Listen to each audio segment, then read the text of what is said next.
For professional advice with a personal touch, consult Fuller Landau, Chartered Professional Accountants and Business Advisors. Click on flmontreal.com.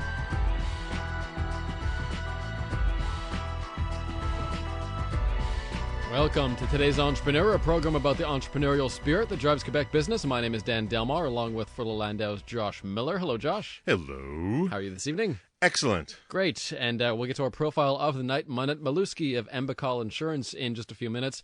But first, shall we go over some of the entrepreneurial news of the week? Let's do it. And that's what we usually do at the start of the show. And before we get to some of the headlines, we just, of course, had Mayor Denis Coderre live downstairs at CJ80 in our studio. And there is obviously continues to be groans from Montreal entrepreneurs, particularly when it comes to construction and traffic. But tell me, Josh, in your view, what really should Mayor Coderre or should the municipal government be doing to better foster a better climate for entrepreneurship in Montreal?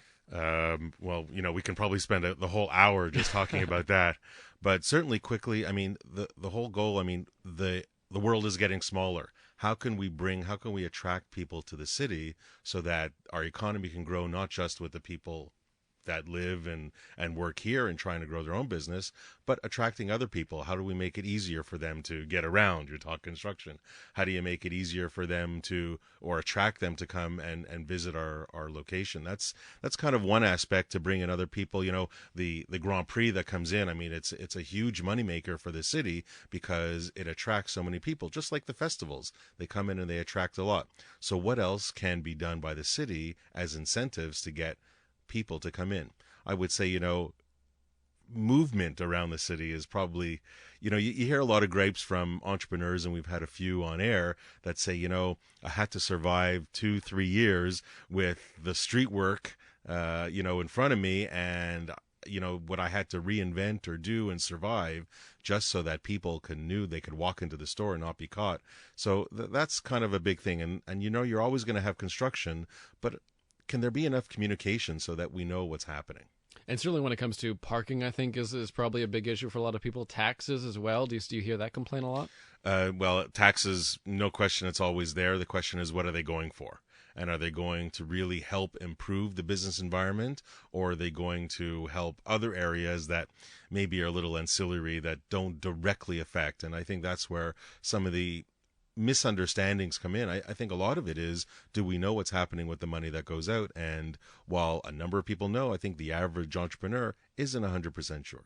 Let's talk a bit about the holiday gift season, because that's around the corner, believe it or not, actually. And this new report shows that it could, first of all, it could be a tough season for a lot of people. And also the suggestion in terms of boosting your business when it comes to the Christmas season, highlight your brands. Tell us about that report. There was a story in the Financial Post that was talking about leveraging your customers, your suppliers, and more your suppliers to boost your name, boost the foot traffic, and share the resources. Because as we, retailers, there's a lot of them that have their own brand, but there's a lot that carry others, whether, the big brands of the world, the Louis Vuittons and the Chanels and all that stuff.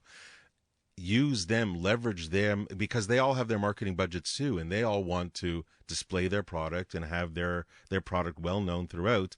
And they know that if they help the entrepreneur and the retailer, then their products sell even more. So you have to leverage. You can't be afraid to go to your suppliers and say, I want to help you sell more, but you got to help me. Kind of a scratch my back, I'll scratch yours, with a total mutual benefit.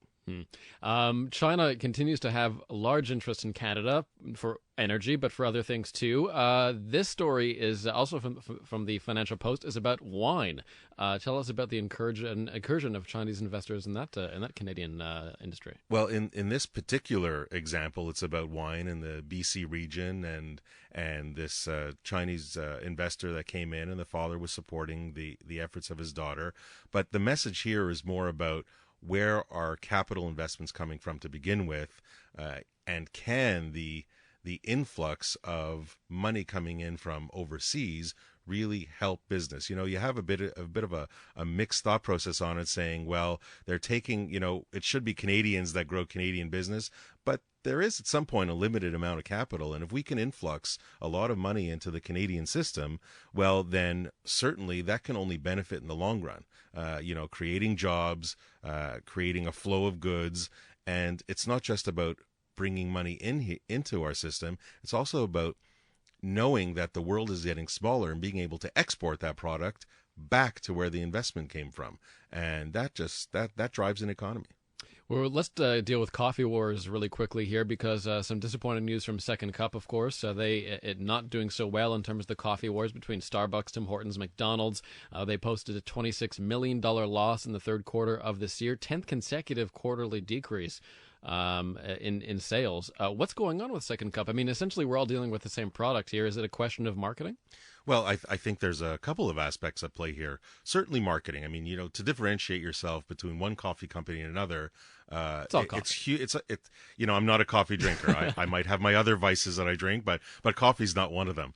And when you have this really severe competition, you really got to differentiate yourself. So what's going to make you different? What's going to make you, that green mermaid or whatever it may be?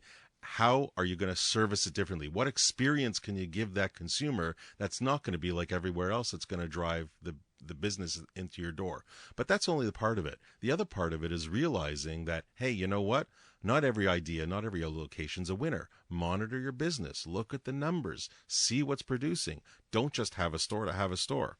I understand the flagship parts where you have it in the prime area and maybe it's a loss leader. But if an entrepreneur is not really looking at their business closely enough and often enough, they can stand on their head and spit nickels, and there's only so far they're going to go. Maybe they should rebrand to Trump Coffee, because apparently whatever Trump touches turns to gold, except it's not going so well for Mr. Trump in Toronto. And no, it's not. I mean, he's building this huge tower that had phenomenal expectation, whether it was from the name alone or the fact that, Toronto just kind of breeds money so much. But the reality is you got to know your market. And just because there's a Trump name on it doesn't mean that it was the perfect time to build a monster tower. Not everybody, they say, you hear that there's so much money in the market, people are ready to invest. But from a consumer standpoint, from a business standpoint, people are still looking at their pockets. They're still looking at the dollars and cents. And to go and spend $600 a night in a Trump hotel, it's just not in everybody's wheelhouse. It's just not every entrepreneur and every business that can really handle those dollars. So especially in times like these, especially in the last 5 years, and even in the last few years, when companies are looking to say, how do we improve our bottom line? So it may not have been a disaster for Canada after the 2008 downturn, but it's not exactly a period of immense growth, is it? It's not, but it doesn't mean there's no capability. It doesn't mean it's not possible. You just have to find your niche, and you have to be a little bit different, and you have to know how best to get the word out. It's one thing to create this phenomenal product or service. If nobody knows about it, then you're dead in the water. Flip side of the coin is you can be fantastic at marketing and getting all the name out, but if you can't deliver on that product or service, or it's copied by somebody else, or it's just not unique enough, you're also no better off. Today's entrepreneur on CJAD 800. Our profile this evening is Monette Maluski of Bacal Insurance, and we'll get to Monette's profile in just a few minutes at 7:15. For professional advice with a personal touch, consult Fuller Landau, Chartered Professional Accountants and Business Advisors. Click on flmontreal.com. Inspiring stories from outstanding business people. Welcome back. Dan Delmar and Fuller Landau's Josh Miller with you on today's Entrepreneur. And our guest this evening is Monette Maluski of Bacal Insurance. Monette, welcome to CJAD. Thanks for coming along. And so we're told very few answers to questions. We'll begin with no tonight. So I want to get that insurance joke out of the way first of all. Tell us a bit about your business, Bacal Insurance, and we'll get into the more difficult aspects of your business in a second and how you came to head this firm. But tell us about a bit Bacal Insurance. So it's an insurance brokerage firm. It's a family business, which I'm very proud of. And I think what we do best is we provide solutions for individuals and for entrepreneurs, for their families, for their businesses, so that they could really prosper while we try and protect them. So the whole idea is, how can we help really protect the entrepreneur? What's part of what we can do is in order to protect them and while they're going along and doing all the things that they have to do. Is it one type of insurance? Is it several insurances? Is it different financial planning? What kind of products are the ones that you kind of highlight? So we mainly look at, I call it human capital, the protection of human capital. People always say to me, what's human capital, Minette? I says, well, it's not a car, it's not a house. It's really the human being, which is the most important capital that we can protect. Because if we don't protect the person, then they can't pay the mortgage and they can't pay for the expenses. So for me, it's looking at the entrepreneur and the individual in his whole environment. So it's not just, we don't sell product. We consult and look at, my biggest question to anybody I'm with, if something happened to you yesterday, is everything in order today? If you died yesterday, is everything in order today the way you'd like it to be? If you got hit by a bus yesterday and you lived, is everything in order today? Coming from the will, coming from your finances. So they look at me, those are the hard questions. There's an impression that life insurance is only for high income earners, but I take it you discourage that impression. Absolutely, because if you think of how insurance began at the very beginning, insurance was put on the market for widows and orphans. It was in England when the Marine went off to sea, and when they died, they had to have a basket full of really goods and a basket full of money to be able to help the family. And so it really started, and I think it's still there. It's a social value, and it's still there to protect the widows or the orphans or the family in case something happens to you. So I really look at insurance of giving people peace of mind so that you have in your drawer all you need to protect your family, and then you go along and hopefully you live a wonderful life. But the key component to me is, what if something did happen to you? And not tomorrow, because tomorrow's too late in the insurance world. It's about yesterday. Now, you weren't doing this forever and a day. What was your background? Did you have background insurance before you came into this business? Not at all. This is my fourth or fifth career. So from a child, I always wanted to be a teacher. And teaching is where I wanted to go, so I ended up being a teacher.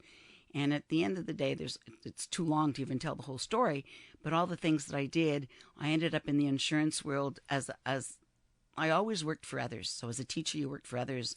I ran a union, I ran a school system, I ran a huge community center. I did all of those things, but I always worked for other people.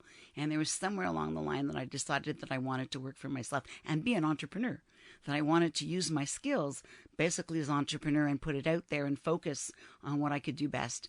And I didn't quite know what I wanted to do. My late husband was in the insurance world. That's why the Bacal. It was Mike Bacal, who was in the world. He was in insurance since the 70s.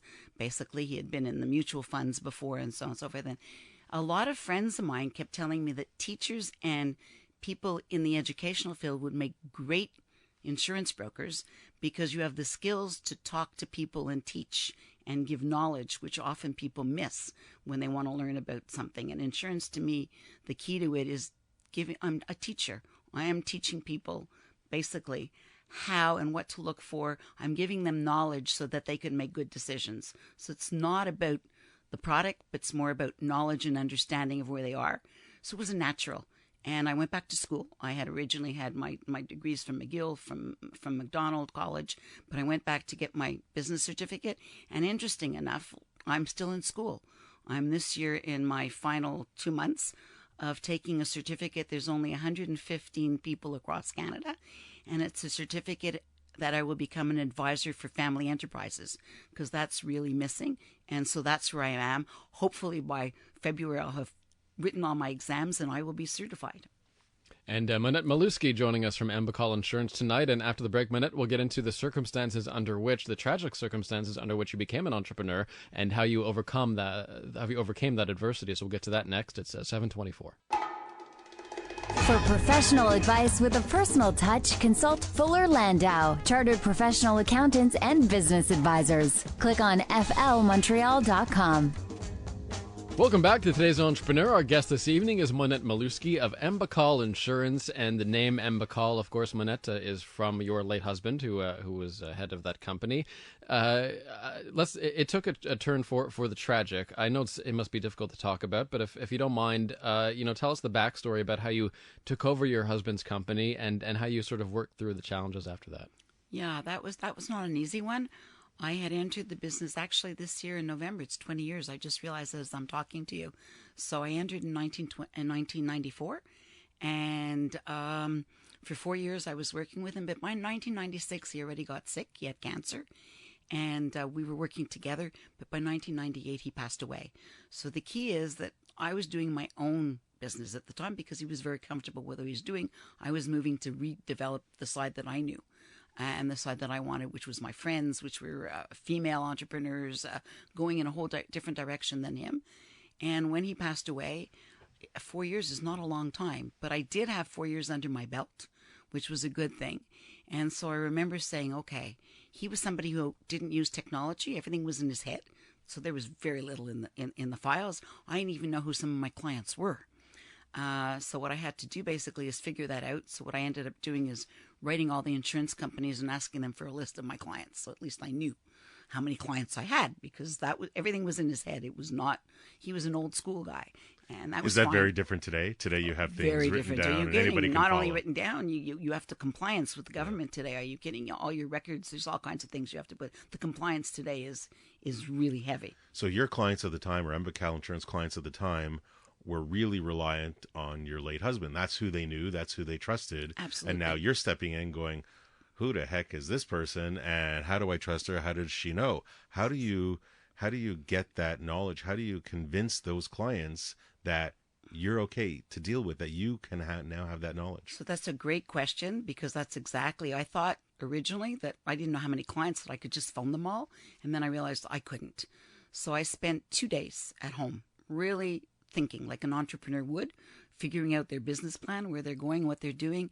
And I felt the only way I could do this was to write a real letter to every one of those clients, but a letter that kept my husband's name where it was, the trust, the integrity that they had, and convincing them that he had had enough time to pass the torch to me and that I would be able to continue it. And that's basically, so my letter was very strong and it really gave him all the credit that he had. But then the fortune that I had of having him being able to give me and pass the torch to me and learn that everything that he did.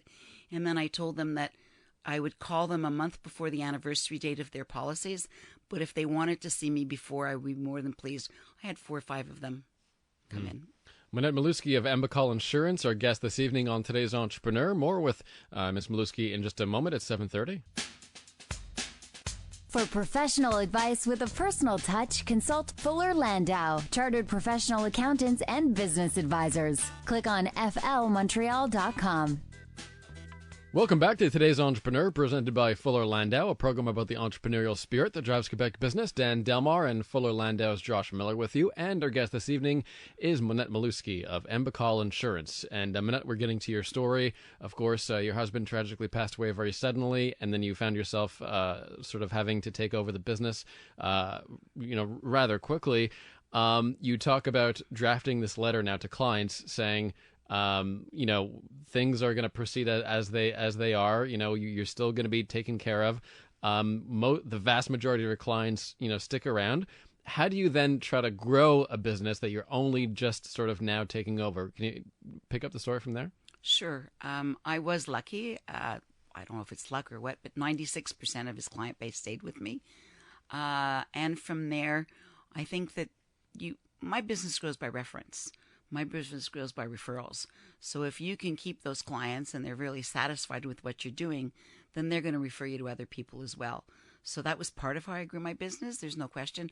But I also am a female who wanted to grow the female part of my business and think that they were now, as I was moving into entrepreneurship, many females were moving into entrepreneurship as well.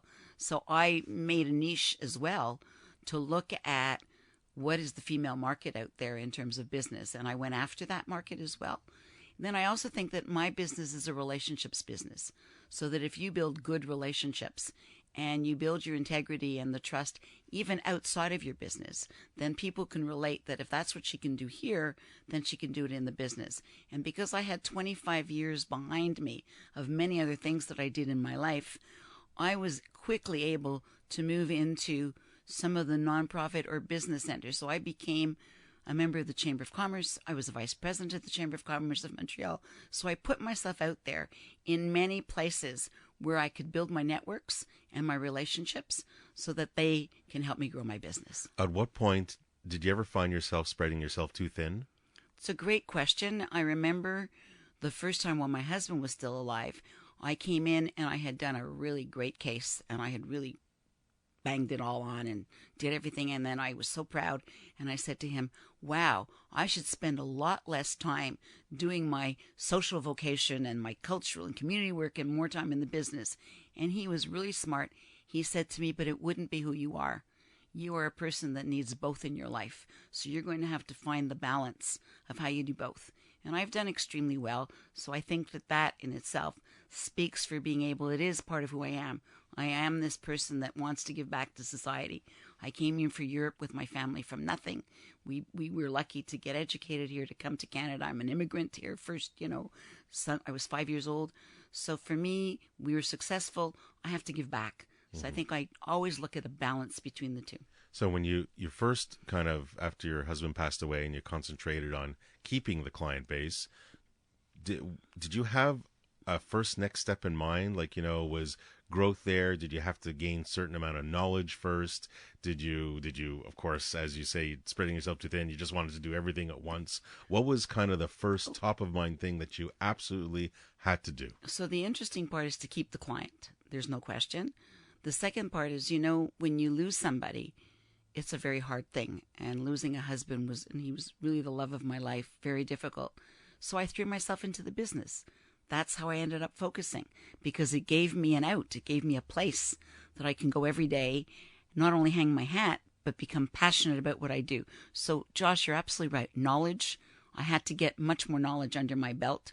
So I went and I sought all that knowledge so that I could become an expert. So one of the areas that I had started with was we call plan giving, leaving legacies in plan giving.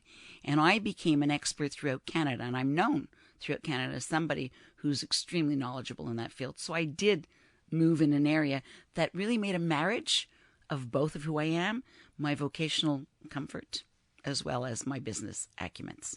Yeah, nearly 20 years later, do you feel the sense that that you're still sort of trying to honor your husband's legacy, or has the business adapted more around yourself? The business has adapted a lot more around myself. I think that I had a chance at one point to change the name, and I wouldn't, because I think that his name is an important name to me. I'm not sure if people today recognize that the name is because of my husband, so they kind of always ask me, how come the Bacal? So I have to go into the story for that. There's no question on that one. But I keep it alive because I knew who he was. And it also helped me create a family business, because when he died, I brought my daughter into the business, and it was his suggestion. I don't think she would have come in if it was my suggestion. It was his suggestion that she was looking at what to do. She had finished all of her schooling and was not sure. So he says, why don't you go work with your mom? She might need you, and she's my future. She's really my, what we call my unique competitive advantage. I have a succession plan. So it's really great from that point of view. No, and part of what you do with your clients is talk about succession plans. So that's huge. Now, you mentioned before, you get as many people in your field do, you get a lot of business from referrals. It's organic. But I guess that only takes you so far for a certain amount of growth. What about acquisitions? Did you live through any acquisitions over the years? Great question. And my husband died in 98. So I really needed a good 3-4 years to just consolidate the business, figure out where I'm going, where my finances were coming from. I realized I had to start again, almost, even though I had the client base. But in 2003, I was approached. There was a great broker in Montreal, Max Schreier, who owned a well-known, incredible broker. He passed away, and Max did some great planning. He had left his family with enough insurance so that they didn't have to rely on the business. And by doing that, he was able to have his family look at who would be the appropriate person to take over the business. It wasn't because of finances. It was about he wanted to make sure that his clients were well taken care of the way he took care of them. Did his family know that's what he wanted for them? Yeah. When I remember, I even knew that. I knew Max very well, and 2 years before, I had had lunch with him, and I knew he was older already, and I said, do you have any succession plan? Do you have any? He says, Manette, nobody could ever work with me. So I know that I've left my family well, and I know I work with an organization called PPI, and he did too, and he said, I know to call Joe Dickstein, and he's going to take care of it. And his family knew it. Now, so when you acquired Max's business and he passed away, what was, I guess, the biggest challenge? What was the biggest lesson learned just from that experience? So that was an experience where it's not only about the money, it's about the culture. Do you fit? Do the client base that he has, as well as me, fit? He was a very different person than me in terms of his personality. The only thing that we both love is hockey. He had 18 hockey tickets. And I have to tell you, every time I did my due diligence to go visit clients, they didn't want to know about the insurance. They wanted to know if I was buying any of his hockey seats. So that was really, it was part of the legacy, obviously. And I did like hockey, so it was fine from that point of view. But I think that money is one thing when you're looking at a business. Doing your due diligence to see the culture of the people that you're working with. So Max had clients very similar to mine in terms of who they were as entrepreneurs, how much he cared about them and what they cared about him. And I'll give you one specific story. There was an entrepreneur where the son had come to see me about disability insurance. And I was dealing with it and so on and so forth. I asked him, did he have a broker? He said no. And about 2 months later, Max phones me and says, how could you be dealing with him? It's my client. I says, but I asked him. He says, no, the father and so on and so forth. So I phoned him up and I said to him, you're being really well served because Max is a great broker and he'll do for you exactly what I do. So please go use him. At the end of the day, Max dies and guess who my client is? The Same firm. person. Okay. Manette Maluski with us on today's Entrepreneur. After the break, we'll bring in Nick Moretus, tax partner at Fuller Landau, and we'll talk about insurance and taxes and more. But first, 7:45. For professional advice with a personal touch, consult Fuller Landau, Chartered Professional Accountants and Business Advisors. Click on flmontreal.com. Welcome back to today's Entrepreneur, inspiring stories from outstanding business people. Dan Delmar and Fuller Landau's Josh Miller with you. Our guests this evening, Manette Maluski of Bacal Insurance, our profile tonight. And let's bring in Nick Moretus, tax partner at Fuller Landau, into the conversation to talk about, of course, taxes and insurance. And that's the topic, life insurance. And, certainly entrepreneurs, they got to deal with it. They got to plan for the future. So, Nick, I could ask you a bunch of complicated questions, but you have so much racing through your head right now. I'll just kind of let you go on. Maybe what are some of the first or second thoughts entrepreneurs should have when they're thinking about life insurance? Well, I think the first one is, as Manette's story today, it can happen that we need the life insurance when we don't expect it. And I think that's something that you have to put into your planning, particularly where you have partners in your business. And the question that usually comes up when we're talking to our entrepreneurs is, if God forbid something happens to your partner, are you going to maintain your partnership with the deceased's family? And usually the answer is very quickly no. The business is going to be mine. So then the question we have is, well, you, the deceased, you're interested in receiving value for your shares because that's an important asset for your family's fortune. How do we secure? What do we do to make sure that you get paid what you're deserving? And we look at very many, several matters. First of all, how we value shares between the partners. There should be some agreement. There usually has to be required a shareholders agreement that says this and this will happen should one of us pass away. And then the critical matter that comes up is, okay, so we determine the value, etc. Well, how are we going to pay this? And if you can think of the person who's surviving and all of a sudden I've got to find money, I have to convince perhaps my bank to give me money to buy my deceased partner's shares at a time when we're probably at a weak moment. And that's where life insurance kicks in. And I think there's some foresight to get the life insurance, get it in place, to have it there that does a lot of things. One, it eases the mind for the person who has to find the money to pay, but it also eases the mind for the person who is the unfortunate who passes away. At least I know the company will receive funds that are to be directed to my families and through via the shares. And I think that becomes a win-win for both sides.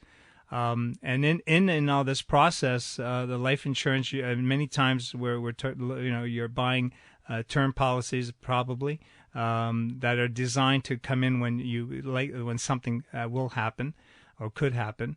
You're looking at is the life insurance that I'm looking to acquire equal to the value of the company? Well, it could be equal to the value of the company today, but what happens in 10 years if the company keeps going? So provision has to be allowed that in case the company's worth X and my insurance is only half of that X, what happens to the excess? How do I get paid? And what's the balance? etc. So that's where I think insurance at the operating company level between partners is something that's vital and provides funds.